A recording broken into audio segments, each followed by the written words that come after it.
Hello and welcome to another episode of Candid Talks with Bharat V. This is Bharat Vatsa, your host of the show. And in today's episode, we will be talking to Nidhi Mohan Kamal, who is nutrition and body sculpting expert, natural bodybuilder yogi, specialized in cryolipolysis fat freezing. Please do listen to the episode till the end. Before we begin, please do not forget to subscribe to this podcast, and you can connect with me on my Facebook page at Candid Talks with Bharat V. So let's welcome Nidhi Mohan Kamal.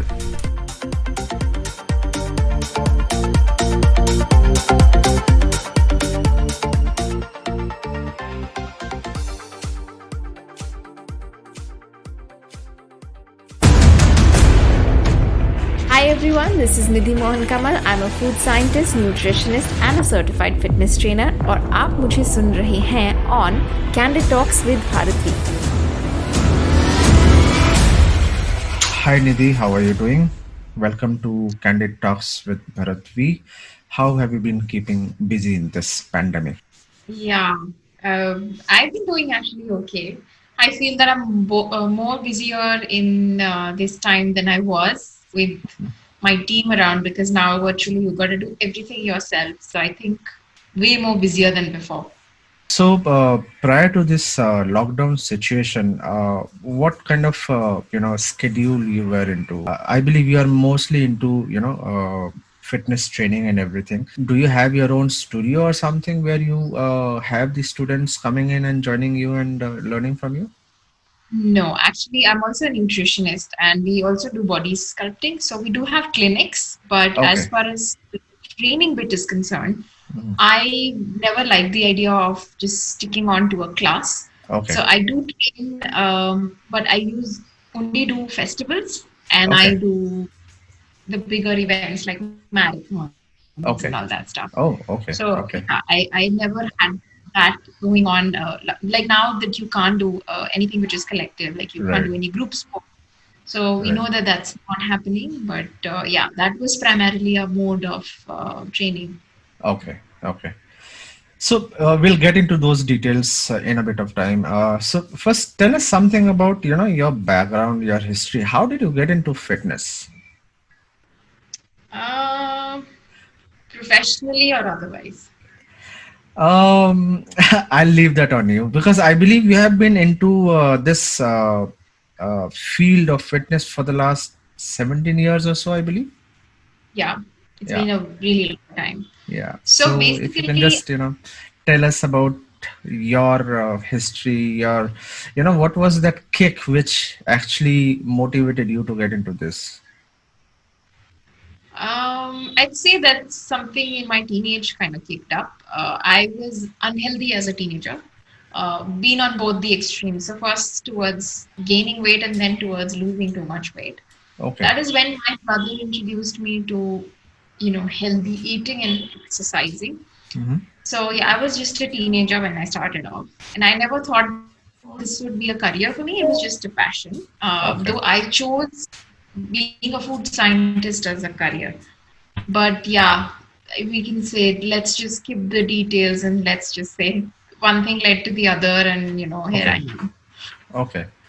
So when exactly did you, think of becoming a food scientist as well? Obviously, as you said, you started off with the fitness because of some personal reasons, and then and probably that is the reason, and that is the time when you probably got to know about the importance of the food, about the healthy diet. So did that motivate you to get into the food nutrition, or to become a food scientist rather, I'll say?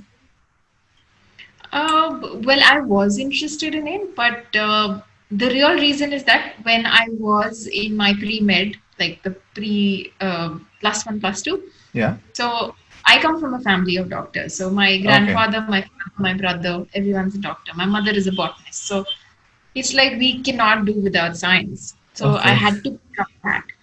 And I never wanted to become a doctor. For some reason, that was one thing I never wanted to do. And I had medical. And your parents never pushed you to become a doctor as well? Well, they did. Initially, they did. Okay. So it's like, and I cleared also So it was that I had engineering and pre-med both as options. So, and I cleared the medical as well. Oh, So there was, yeah, so I was about to be admitted to CMC Ludhiana, and I started crying and I told my dad that I don't want to do this. He said, if you don't want to do this, what do you want to do? And I had also cleared this exam where I was eligible for this specialization in engineering, which is food.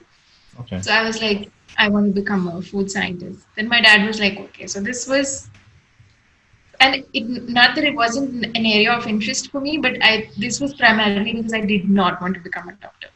Okay. And which year we are talking about? When did this happen? The 2001, I guess. Yeah, 2001. 2001. And I believe around that time, food nutrition was not being looked at one of the so-called, domain to get into, right? I mean, people normally either wanted to become either a lawyer or a doctor or an engineer. Probably Yeah. you would have been, Computer thinking out of the box. Okay, engineer, yeah. right. Okay, that's great to know.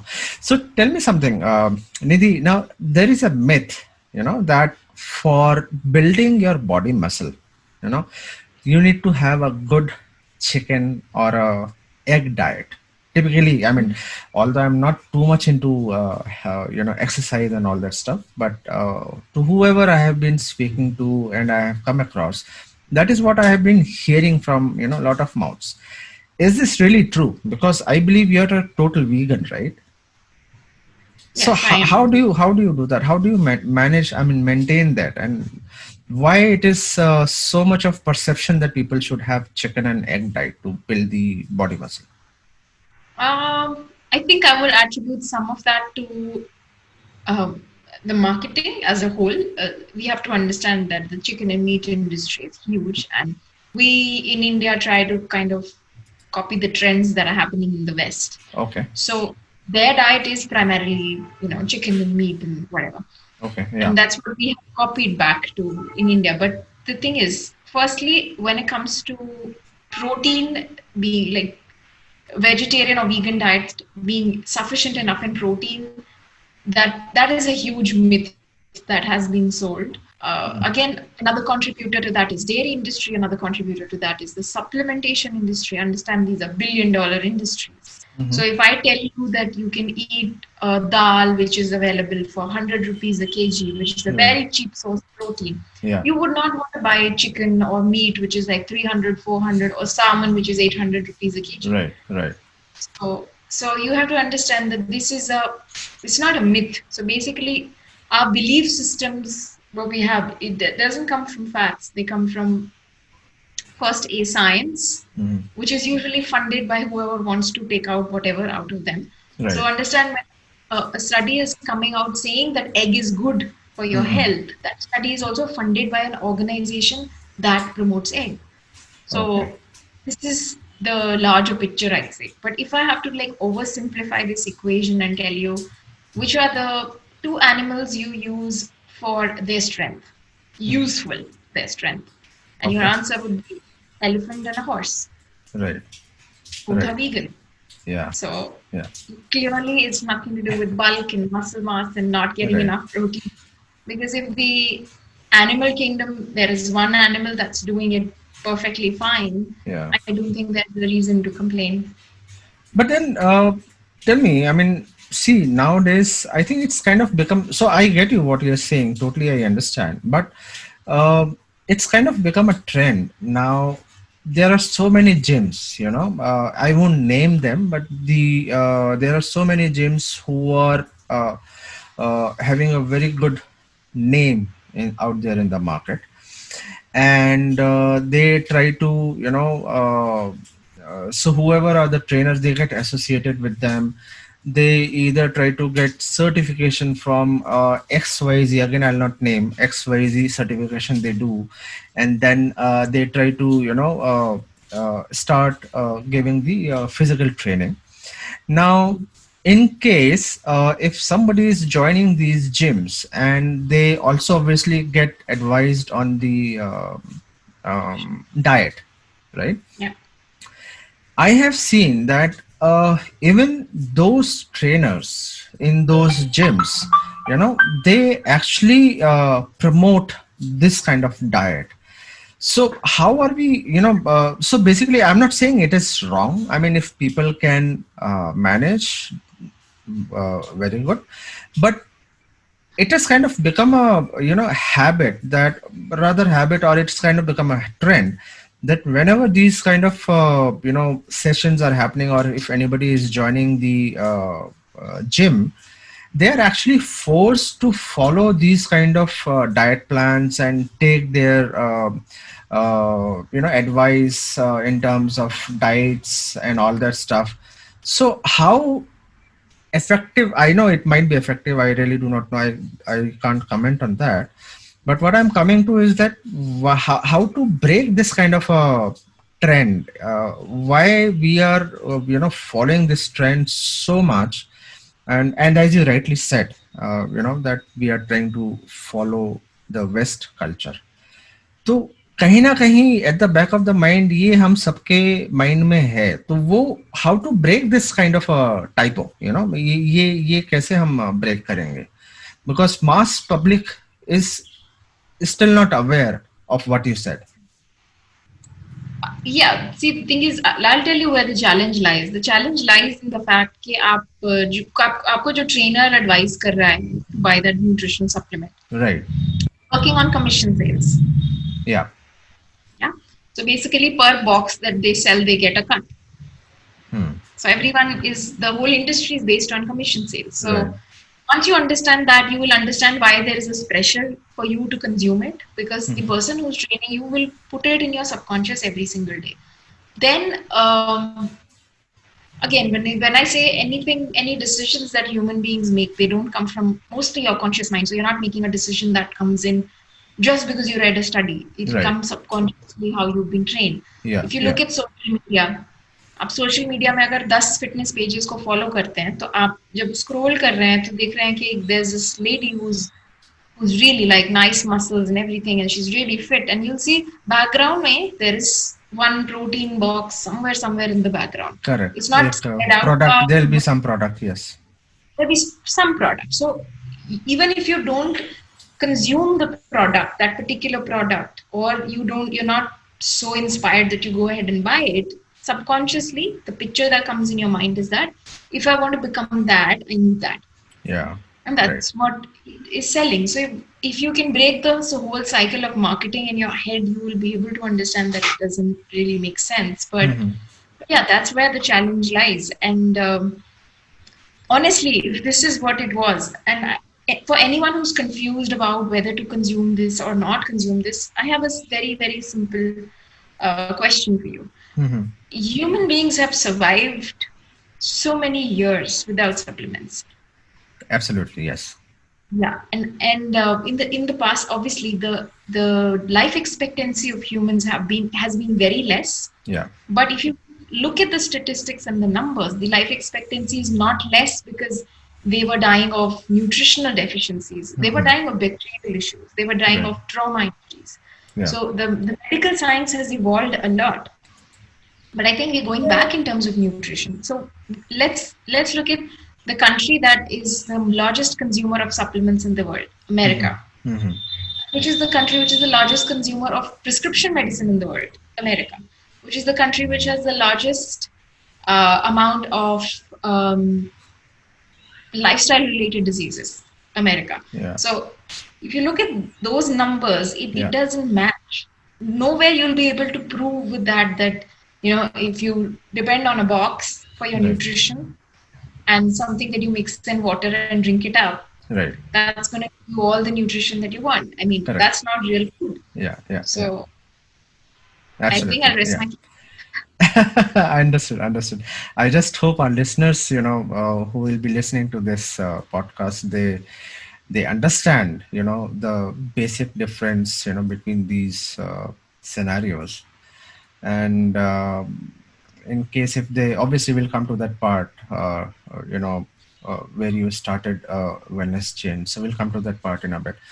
So how about dieting? I mean, again, there's a misconception that if you want to lose weight, people normally fast and easy approach is, okay, let's start dieting. What do you have to say about that? Well, I don't believe in the word diet, though that is what we use also, because again, that's the how is Google going to recognize what you're talking unless Yeah. you use the word diet? Yeah. But I don't believe in the word diet because when you think about it and you get into something thinking, I'm going to do it for a couple of days, it'll give me results and I will come back to normal. Yeah. That is where the biggest catch is. So you can't look at a diet. I would say you make a dietary change. Right. That's more important rather than going on and off a diet, Okay. which is never going to work. So, and I think I write a lot about these things in my posts, in my social media as well, that I see a lot of people come to me and they say, I already know everything about diet. I don't eat rice. I don't eat roti. I don't eat carbs. And I'm like, is it working for you? Yeah. Clearly not. And then, I would ask them to like eat rice, and it's okay to eat white rice. It's not the problem. So Right. there are certain things that are so hardwired into us, Yeah. and saying, if you are eating rice, or if I say I'm eating rice, then it's a label that comes in me. It's like you're genetically blessed. Okay. And there's nothing like that. And I would refer back to something like, you watch any movie from the 70s, any Amitabh Bachchan movie from the Yeah. 70s, and Yeah. you would see a lot of people would stand in the background to just watch the shoots. A lot of Yeah. songs, you can see normal people at the back. Yeah. None of them are obese. Absolutely. None of them are obese. They Yeah. were all fit. How were they fit? They were all eating rice. So if Indian diet was bad, Indians should have been the most unfit people throughout history, which is not the case. Right. So I think it's like the whole system is corrupt in the sense that you are eating, you're consuming junk, you're consuming chemicals. And now with nutritional supplements, again, you're consuming chemicals. You don't even know what goes on in there. You're consuming color, you're consuming preservatives. That's not real food. And because they have to sell that, they have to blame it on real food. Right. So everyone's like, rice is bad, this is bad. I don't think anything is bad. Like in the 70s, you did not have McDonald's or KFC. Absolutely. Or Yeah. Pepsi or Coke. Yeah. These were very rare things if Right. they were. So yeah, I think I'd rather blame it on what are you consuming and what are you calling food. Basically, that's what it boils down to. Yeah, I think you're absolutely right, because if I remember, I used to listen to the stories about my grandparents and great grandparents, from my father. And I mean, he used to tell how, and how they used to live, how they used to busy with their work, and the kind of lifestyle they used to maintain, the kind of food that they used to have. वो बोलते थे कि मतलब जैसे अपना typically Hindi में बोलते हैं हम लोग कि जो दादी के जमाने में तो वो तो इतना इतना घी भर के खाते थे, वो एक, and still they used to be healthy. और आजकल अगर आप किसी बच्चों को बोलो कि बेटा अब थोड़ा सा घी ले लो, इट इज गुड, वो बोलेंगे पागल, अब मेरे को मोटा करना है क्या? मतलब वो एक मिसकंसेप्शन एक माइंड में ऑलरेडी बैठा हुआ आज की जनरेशन में. Not only आज की generation, but even adults, not only the youngsters, but even adults. So I think somewhere or the other, this kind of a misconception needs to be broken. So coming to your this thing, now you have been a food scientist with a food and chemical engineering degree and specialization in nutrition and sports specific nutrition. And as we discussed, I think it's been quite some time now since you have been working, and you have experience of more than around 17 odd years, 14 or 17 years somewhere, and handling the fat loss and body shaping needs since 2007, as you said. So how did you derive this concept of coming out with the Nidhi Wellness? I mean, it's a chain of weight loss clinics, right, with branches in Delhi, Chandigarh, and Haryana. Are you not trying to open these in different part of states of India? So basically, this is a brainchild of not just me, but me and my brother both. And my brother is a sports. He special the doctor. He specializes in sports medicine and nutrition. Okay. So we both came up with the idea of doing this because I worked in the processed food industry for 2.5 years in the Mm-hmm. beginning of my career, and I realized that uh, there is nothing near nutrition anywhere when it comes to Anywhere. packed food. Right. So it felt almost criminal to work and produce a substance that I really wouldn't call even like food. It's not real food, Right. right? And Right. I didn't feel really good about it. And so my brother was parallelly working. He was working for the Commonwealth Games because he was the team doctor for boxing and Indian athletics team. Okay. So he was looking at the other aspect, and then we tried to like merge it and bring it, make it simpler and bring it for like normal people, Okay. not just elite athletes, but everyone should be able to get access to it. So that was the idea what we formed, and because if anyone wanted to lose weight, they had an option of going into these slimming clinics which used to give massages and stuff, Right. Right. Right. or you go to a dietitian which will give you a conventional diet plan which is like Mm-hmm. one bread with kheera and all that. So Mm-hmm. none of those things were working out for people, so we figured out a middle path Mm-hmm. where we both used our expertise to kind of figure out where we can give the best. So that is how it was born, and we didn't want to go by invasive methods. Now there are a lot of things that diet and exercise can improve upon, but there are Mm-hmm. certain things that you can't do. Like you can't choose where you lose your fat from. Right. That is where people go under the knife. And we wanted to again give an alternative to that because we know that anything which is invasive can be dangerous, can be even Right. fatal for you. Yeah. So we wanted to come up with all these solutions, to come up with the nutritional plans for everyone, non-supplement based nutritional plans where you eat your normal food and you become healthy. Then we wanted to do something which is non-invasive but gives you the results of plastic surgery. So that's how we came up with the idea. Okay. We Okay. would want to expand, but hello, coronavirus.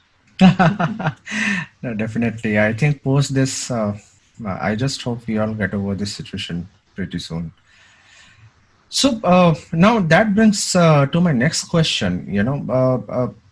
You said about people undergoing a knife, and then you wanted to come out with some alternative to that. So I wanted to ask you. There is a term which even I do not know what is that, but I wanted to understand, and probably so will our listeners want to understand. What is cryolipolysis? If I did I pronounce it right? You did. Cryolipolysis. Yeah, cryolipolysis, fat freezing. Can you tell us something about this concept? I mean, what exactly this is? Okay, this is a technology that we launched in India for the first time about 8 years ago, I guess. Okay. So basically, this is so cryo means below sub-zero. Lipolysis means fat destroying. Okay. So literal meaning of cryolipolysis is using cold to destroy your fat cells. Okay. So basically, this is a procedure where on a particular area we can use cold treatment Okay. to kill fat cells on that particular area. So this is like a physical destruction of your fat cells. It's a non-invasive technique, very widely used worldwide now, and yeah, the results are phenomenal. Okay. Okay. I never knew that this kind of lipolysis also is being done, but I know that like the naturopathy treatments, they also try to treat with that hot and cold water Cold, yeah, therapies that they have. it's a little different. Yeah, it's not just cold; it's like sub-zero. So we Okay. go up to minus 15, minus 20. Oh, okay.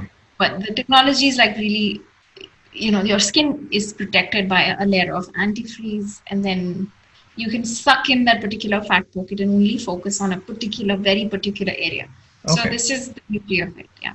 So is it also helpful in reducing the belly fat? It is, yes, of course, it is meant for losing on a particular area. So primarily like belly fat, thighs, inner thighs, Okay. arms, saddlebags, all these are areas where you can use it, but it's not a weight loss procedure. Understand. Yeah.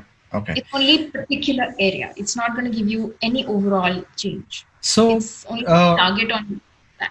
so just wanted to ask you now, if there is any procedure or any treatment that is done, typically if you do not maintain that properly, I mean, obviously there is a maintenance procedure as well which you have to follow. If you don't do that, probably it comes back.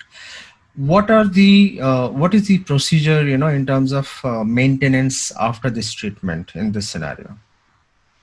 See, this is a permanent destruction of fat cells. So, hypothetically speaking, I get cryolipolysis done on my lower abdomen.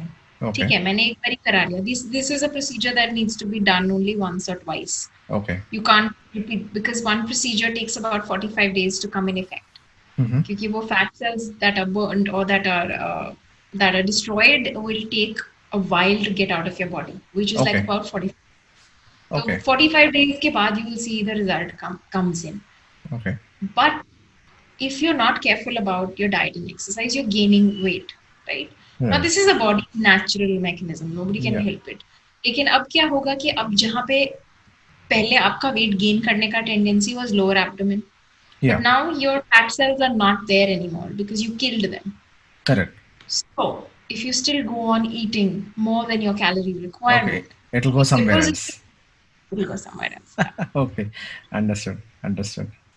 But there are a lot of people who get it done on their abdomen and then, they again go on these binges and drinking and Right. we went on a holiday, we ate Yeah. to our heart's content, come back, and then they suddenly like thighs बढ़ गए.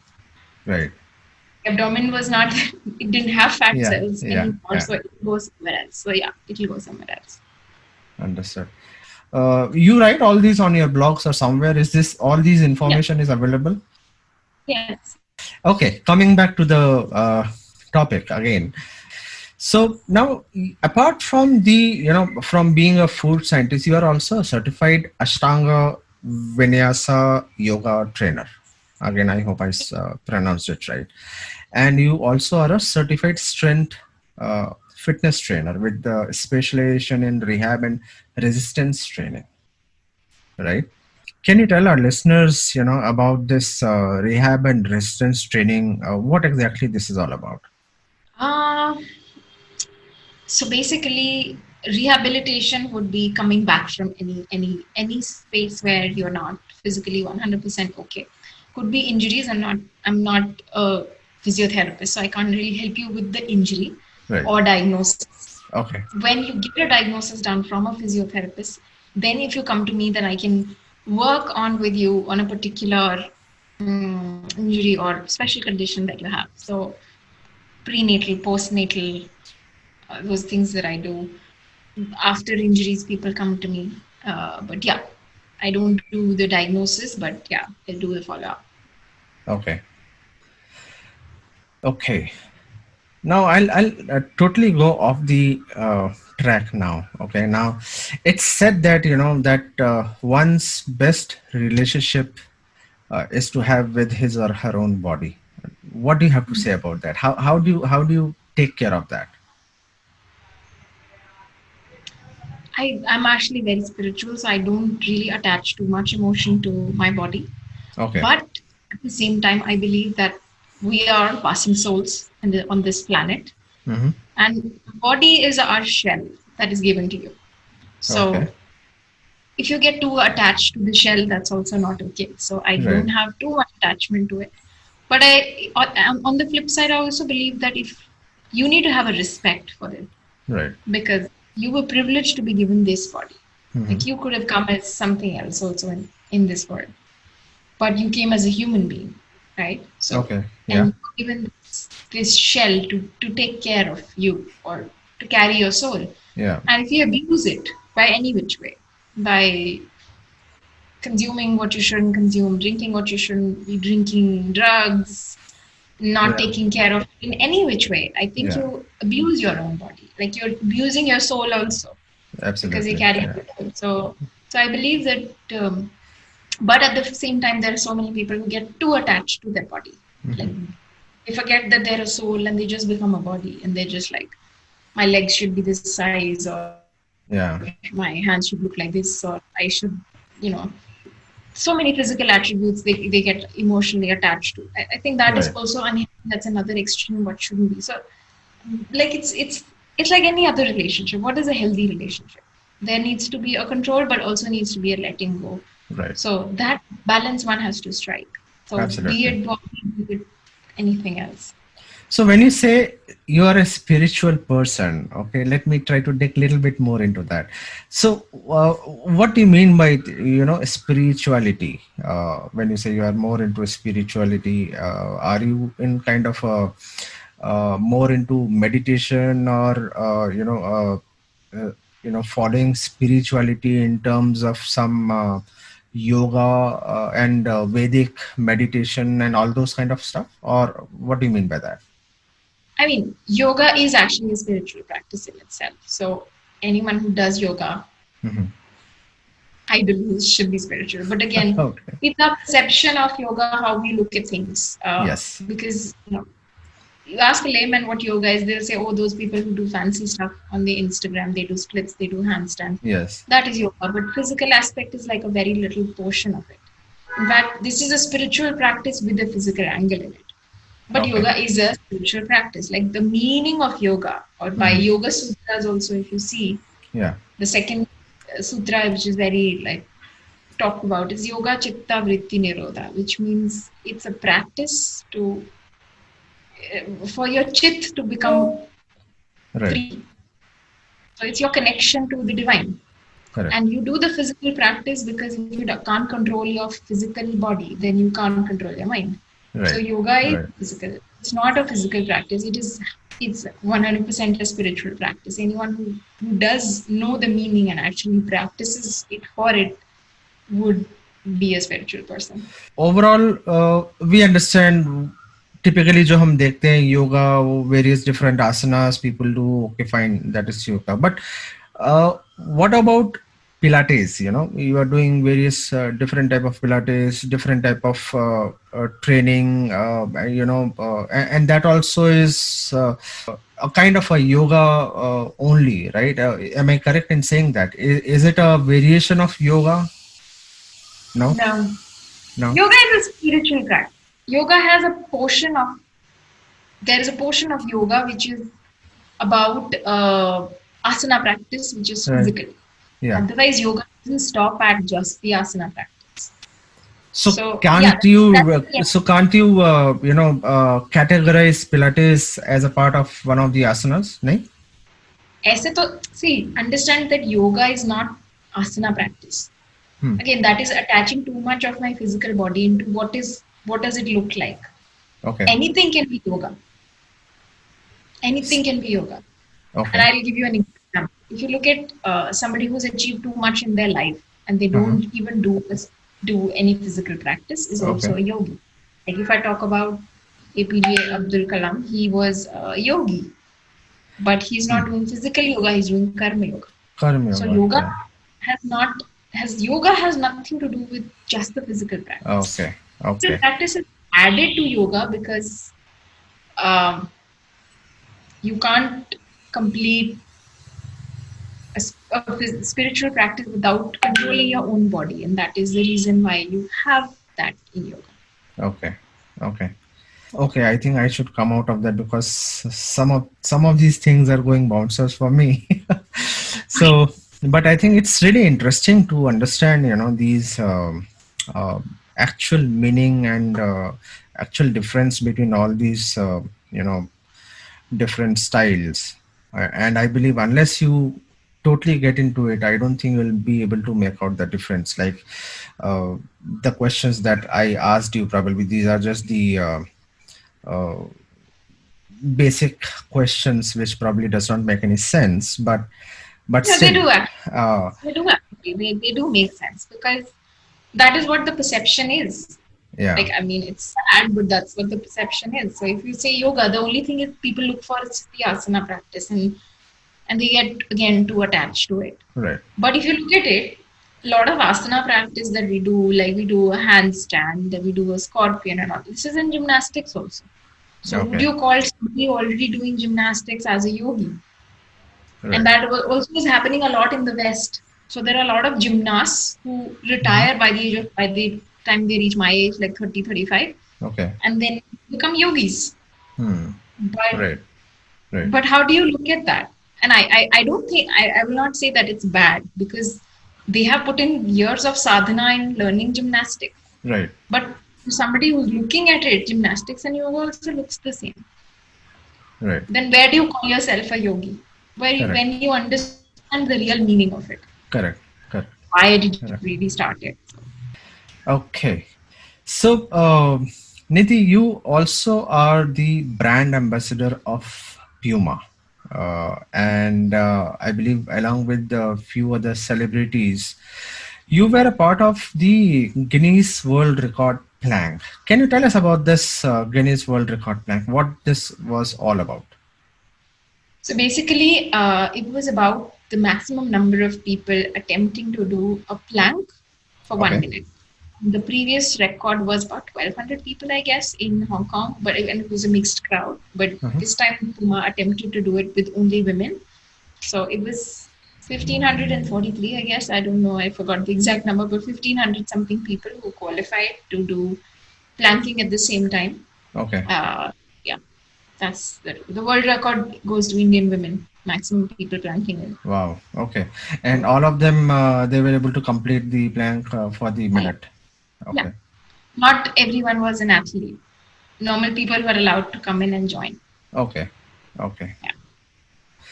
So, you are one of the 16 top international trainers on Puma Track app. What is this Puma Track app all about? Can you tell our listeners about this application? And is it available to It's a normal, very ordinary simple. person? Yeah, you can download the app on iOS or Play Store. It's available. Okay. Basically, it's just like any other workout app. You can sync it to your smartwatches, and it's a step-by-step talk through kind of a workout. Mm-hmm. And I think now there are more trainers. Now they're not 16 anymore, probably 20 plus, because every couple of months a new trainer gets added in. So yeah, Okay. Okay. So, what kind of training do you get on this app? And are these not videos every, based or like what? Or is it live? it's not live. It's video based, but it's like a talk through. Okay. So you see the video, it's talking through the earphones to you, Okay. and it has everything. It has HIIT based workouts. It has yoga, Pilates, everything. Okay. And is it, how does it work? I mean, is it a subscription basis or something like No, it's that? free app. It's a Okay. free app. Okay. It's a free app. Okay.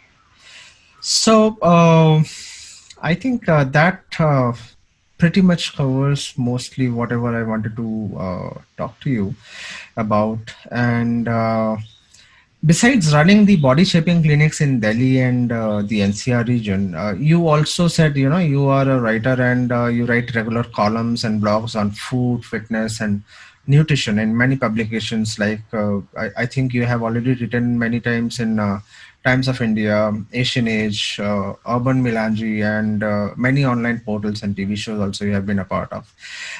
Can you tell us, our listeners, in case if they want to go through your blogs on food and fitness, and I'm sure I'll be one of them, definitely for sure, so that it can benefit all of us, where we can reach out and where can we go through all these blogs? Mm, There is obviously, if you just Google my name, you will find links to most of the content that I've written out. Okay. Obviously, we update every day on social media, so Instagram is a good place to catch up with content on a Okay. daily basis. Okay. Then, I mean, I have a YouTube channel, so a lot of stuff which is like native and mostly done in Hindi is available for sometimes very specific issues like thyroid, PCOS. So yeah, there is loads of content out there. You just have to type my name and you will probably get it. On Google, but is there any specific site as well which you have? Uh, Nidson.org is Okay. our website. I do have a lot of blogs there. Yeah. Okay. So it's nidsun.org. Yes. Perfect. Okay. Okay. So definitely, I hope people will visit your blog and get the benefit out of your expert advice, whatever you have. And in case if anybody wants to reach out to you directly for any specific advice or anything, can they reach out to you via that blog or via your social media, social handles? Yeah. Okay. Yeah, they can reach out to me. Okay. So any parting comments or advice for our listeners before we end this show? I would only have one advice for everyone, and that is take care of yourself, because there's never been a more pressing time in our lives where you have to take care of health and your mental health and everything around you. So yeah, I think we can use this time as an opportunity to either grow or become depressed. So we can use this time to really create a better version of ourselves and take care of our body. So, okay, I'm sorry, I'm kind of, becoming a little bit greedy here. I just have now, you said depressed, I just have one question about this. Tell me something about, this depression. How, because of late we have been hearing a lot of news about this depression around us. First of all, I really do not know what is the definition of depression, but I probably people should understand what depression is. Can you help us understand what depression is and how can we take care of that? Oh, I would not say that I'm the right person to ask that question, because clinical depression has a very specific definition, and you definitely cannot categorize everything as depression. There, you need to actually go to someone and they need to do the diagnosis to know whether you're depressed or not. But human beings have never been subjected to this kind of isolation ever.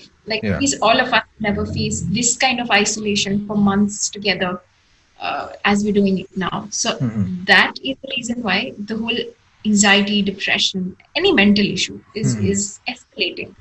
So that definitely, I know that it is happening, and it's very difficult for anyone to, because coping mechanism for each person is very different. So yeah, that I can relate to, but I would not say that I'm the right person to ask it. But then being into fitness and yoga, do you think these can help an individual to overcome their depression, whoever are depressed or feeling depressed? Do you think that if they take yoga route, will that help them? Yes, of course. Because if you're ever anxious about something, and if you can even control your breath for 10 seconds, you calm down, right? Yeah. So even if you don't know any yoga, but you know some bit of pranayama, you can do box breathing for 10 breaths, you will immediately see that you can calm yourself down. So definitely it has tools to kind of manage any kind of situation that you're having. But at the same time, having said that, I would also say that the whole idea of yoga was firstly in the first place to control your mind. Correct. So absolutely. So, yeah, it definitely is a tool to do that. Absolutely. Well, thank you so much, Nidhi. It was simply wonderful talking to you, and you taking out time and joining us on this show today.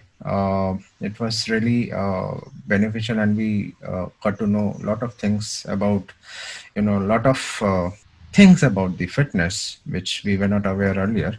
And I'm sure, the listeners will definitely go and visit your blog and get to know more about the fitness, about the diet, and about the yoga, and take benefit out of that. Thank you so much for joining us today, and take care, stay home. That is something which I say to everyone nowadays, and all the very best to you. Thanks so much for having me. Thank you so much. Yeah, it was my pleasure. Thank you so much. Bye.